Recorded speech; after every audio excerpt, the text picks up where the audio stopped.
Hey everyone, and welcome to another episode of the GC Informer, GameCast's very own news program. I'm your host for today, Mark, also known as Coystorch. First up, in the latest commercial for Super Smash Bros. Ultimate, a new mode has been leaked or possibly intentionally teased. At the start of the trailer, we see the Nintendo Switch docked and one of the many menus in Smash Bros. Ultimate. However, the layout of the menu looks a little different, as there is now a new icon in the bottom right hand corner of the screen. It's not the clearest thing ever, but it looks like a stage builder mode. Smash Bros. Is no stranger to stage builders, but with Ultimate having almost every stage from previous games, as well as Final Destination and 8-player versions of pretty much everything, I didn't really think about the possibility of getting a stage editor this time around.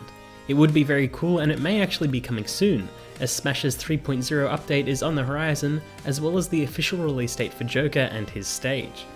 It's a game jam-packed with content, and coming off of Super Mario Maker, I'm sure we'll have a more robust stage builder as well as some really fun and truly frightening stages and alternate game modes we never thought possible before.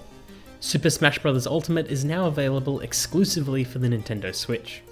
Still in fighting game news, the next DLC fighter for Jump Force has officially been revealed.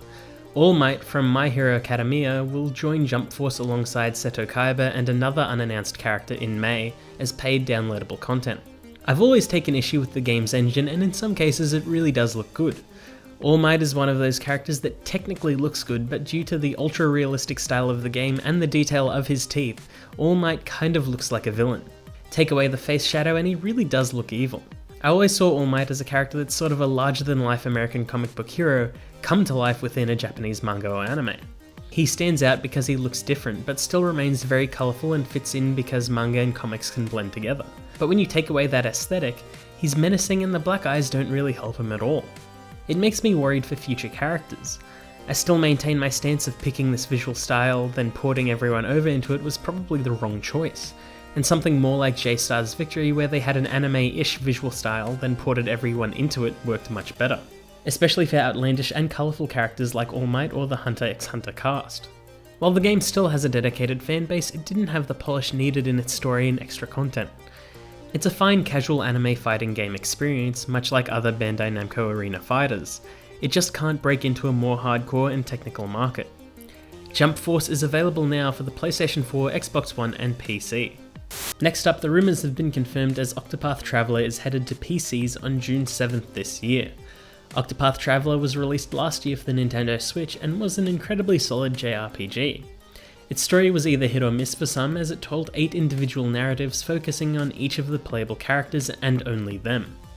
Some characters were more interesting than others, but each had their own unique tale to tell, such as Ulbrich, an experienced knight in search of redemption, Tressa, an enthusiastic merchant who is travelling the world to hone her skills, Primrose, a fallen noble on a quest to avenge her murdered father, and Hannett, an experienced hunter tracking down her missing master.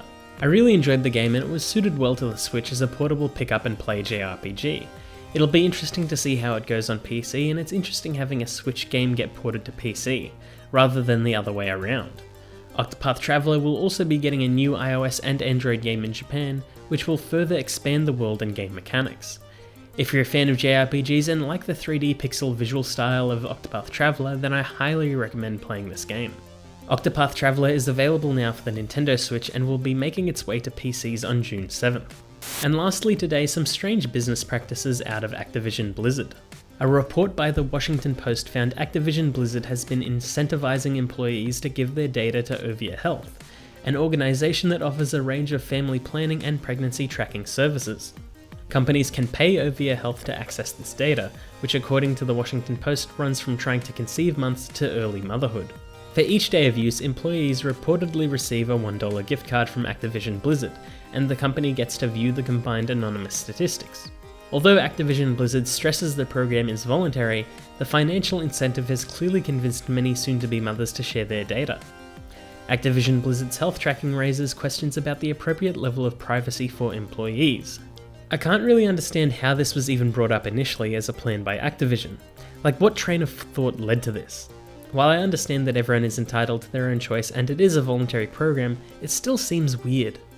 It's another level of privacy beyond the casual inquiry about how someone is doing. The incentivization doesn't help matters either, but again, it's their choice. I think I just have a lot of difficulty wrapping my head around it. Like, how did game development get to this?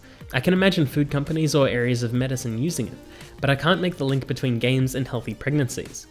That's why I wanted to report on it, because it's so different, that it was worth talking about and letting people know that this is now a thing, and may indeed open the floodgates to many more strange things like this.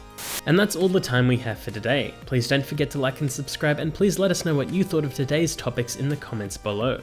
Until next time, bye!